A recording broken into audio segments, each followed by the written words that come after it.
আসসালামু আলাইকুম রহমতুল্লাহি বরাকাতু। আলহামদুলিল্লাহ ওসসালাতু ওয়াসসালামু আলা রাসূলিল্লাহ ওয়া বা'দ। সুপ্রিয় দর্শক শ্রোতা ভাই বোন, আমাদের জীবনে এমন কিছু সময় আসে যখন দেয়ালে পিঠ থেকে যায়, যখন আমাদের নির্দিষ্ট চাওয়া পূরণ করা ছাড়া আর বিকল্প কোনো পথ সামনে খোলা থাকে না। এ ধরনের পরিস্থিতিতে আল্লাহ রাব্বুল আলামিনের কাছে আমাদের মনের একান্ত কামনা বাসনাগুলোকে পূরণ করবার জন্য একটি বিশেষ পথ বাতলেছেন আমাদেরকে প্রিয় নবী সাল্লাল্লাহু আলাইহি ওয়াসাল্লাম, আর সেটি হলো ইসমে আযম।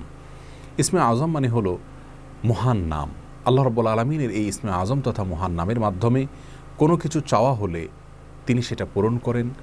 এই নামের মাধ্যমে আল্লাহকে ডাকা হলে তিনি সেটাকে সাড়া দেন। এ মর্মে নবী আলাইহিস সালামের অনেকগুলো হাদিস রয়েছে। অনেক উলামা একরাম ইসমে আযম সম্পর্কে বলেছেন যে এটি হলো আল্লাহ রাব্বুল আলামিনের যে মূল নাম আল্লাহ, সেটি তার অনেকগুলো গুণবাচক নাম আছে। তমধ্যে থেকে আল্লাহ রাব্বুল আলামিনের যে মূল নাম আল্লাহ, এই নামের মাধ্যমে আল্লাহ রাব্বুল আলামিনকে ডেকে যদি বান্দা কোনো কিছু চান কায় মনোবাক্যে অন্তরের গভীর থেকে, তাহলে সে দোয়া আল্লাহ রাব্বুল আলামিন অবশ্যই কবুল করেন। এজন্য কোনো কিছু আল্লাহ রাব্বুল আলামিনের কাছে চাওয়ার আগে যদি আল্লাহ বলে ডেকে ভালোবাসা থেকে, আস্থা থেকে, ভরসা থেকে, কায় মনোবাক্যে দীনতাহীনতার সাথে আল্লাহকে ডেকে যদি কেউ দোয়া করেন, তাহলে সে দোয়া আল্লাহ রাব্বুল আলামিন ফিরিয়ে দেন না।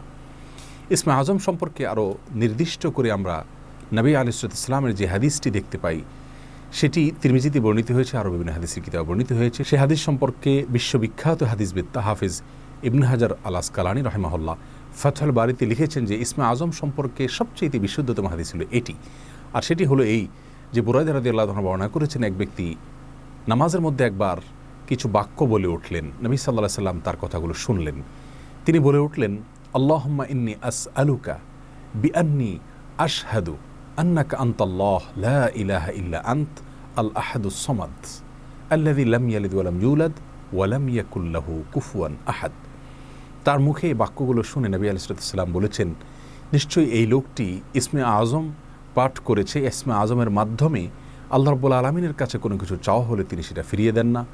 এর মাধ্যমে আল্লাহকে ডাকলে তিনি অবশ্যই তাতে সাড়া দেন। এই হাদিসের ভিত্তিতে অনেক মুহাদ্দিসিন একরাম বলেছেন এটি হলো সেই দোয়া যেটাকে ইসমে আযম বলা হয়, যার মাধ্যমে এটি পাঠ করার পর আল্লাহর কাছে কোনো কিছু পেশ করলে সেটাকে অবশ্যই আল্লাহ তাআলা পূরণ করেন। মনের যে কোনো ভালো আশা আল্লাহ তাআলা পূরণ করে থাকেন।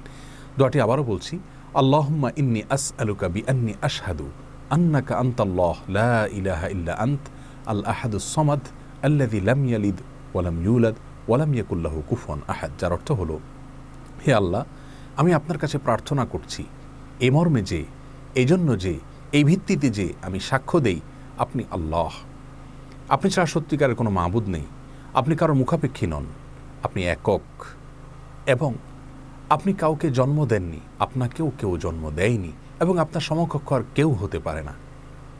এই বাক্যগুলো পাঠ করে আল্লাহর বড়ের কাছে কোনো চাওয়া পেশ করলে তিনি অবশ্যই সেটি পূরণ করেন। কেউ যদি অত্যন্ত সংক্ষেপে ইসমে আযমের মাধ্যমে দোয়া করতে চান, তাহলে তিনি আল্লাহ রাব্বুল আলামিনের প্রতি আন্তরিকতা, ভালোবাসা, শ্রদ্ধা, বিশ্বাস, ভক্তি এবং ভরসা রেখে আল্লাহকে ডেকে ডেকে মায়ার সাথে, মমতার সাথে, আল্লাহর অনুগ্রহগুলোর কথা স্মরণ করে আল্লাহকে ডেকে ডেকে তার মনের চাওয়াগুলো পূরণ করবেন। এটা হবে ইসমে আযমের সবচেয়ে ছোট ভার্সন।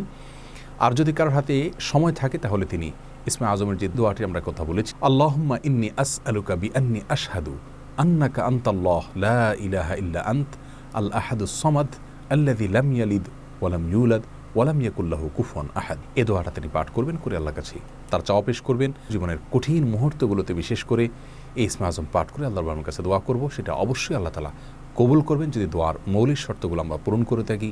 হালাল বক্ষণ করা, কায় মনোবাক্যে দোয়া করা এবং দোয়ার ক্ষেত্রে আন্তরিকতা এবং ঐকান্তিকতা থাকা, এই বিষয়গুলোকে যদি খেয়াল করে আমরা দোয়া করি, ইনশাআল্লাহ বিইذনিল্লাহ আল্লাহ তাআলা আমাদের সে দোয়া পূরণ করবেন।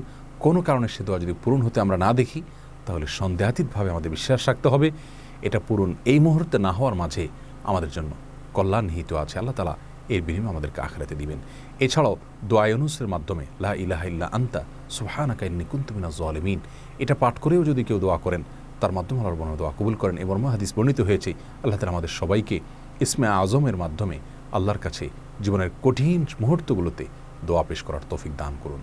আসসালামু আলাইকুম ওয়া রাহমাতুল্লাহি ওয়া বারাকাতুহু।